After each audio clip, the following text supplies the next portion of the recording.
BJP. പ്രവർത്തകനായ ബാബുവും അദ്ദേഹത്തിന്റെ കുടുംബവും CPIM-മായി സഹകരിച്ച് പ്രവർത്തിക്കാൻ തീരുമാനിച്ചു. CPIM ചാത്തമംഗലം ബ്രാഞ്ച് പരിധിയിലാണ് ഇവർ പ്രവർത്തിക്കുക. CPIM പാർട്ടിക്കൊടി നൽകി കെ പ്രേമൻ ബി.ജെ.പിയിൽ നിന്നും വന്നവരെ സ്വീകരിച്ചു. വർഷങ്ങളായി ബി.ജെ.പിയുടെയും RSSന്റെയും സജീവ പ്രവർത്തകനായിരുന്നു. ഒരുപക്ഷെ ചാത്തമംഗലത്തെ ഏറ്റവും ആദ്യത്തെ ബി.ജെ.പി. പ്രവർത്തകൻ എന്ന് പറഞ്ഞാൽ ചിലപ്പോൾ ബാബുവായിരിക്കാം. എന്തായാലും അദ്ദേഹത്തിന് തിരിച്ചറിഞ്ഞു ഈ നാടിനും നാട്ടിലെ ജനങ്ങൾക്കും ഉപകാരപ്രദമായ കാര്യങ്ങൾ ചെയ്യാൻ കഴിയുന്നത് തൊഴിലാളി വർഗ പ്രസ്ഥാനത്തിൽ അധിഷ്ഠിതമായ CPM-നും വർഗബഹുജന സംഘടനകൾക്കുമാണ് എന്ന നിശ്ചയത്തിൻ്റെ പേരിലാണ് അദ്ദേഹവും അദ്ദേഹത്തിൻ്റെ കുടുംബവും CPM-ലും വർഗബഹുജന സംഘടനകളിലും ചേർന്ന് പ്രവർത്തിക്കാൻ തീരുമാനിച്ചത്.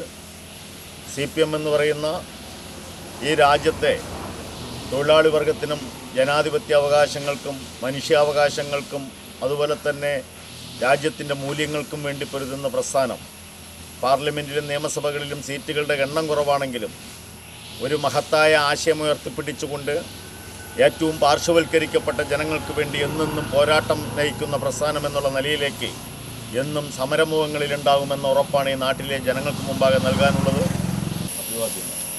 ഇൻക്ലാബ് സിന്ദാബാദ്, ഇൻക്ലാബ് സിന്ദാബാദ്, CPIM സിന്ദാബാദ്, CPIM സിന്ദാബാദ്, CPIM സിന്ദാബാദ്, CPIM സിന്ദാബാദ്, ഇൻക്ലാബ് സിന്ദാബാദ്, ഇൻക്ലാബ് സിന്ദാബാദ്, ഇൻക്ലാബ് സിന്ദാബാദ്, ഇൻക്ലാബ് സിന്ദാബാദ്.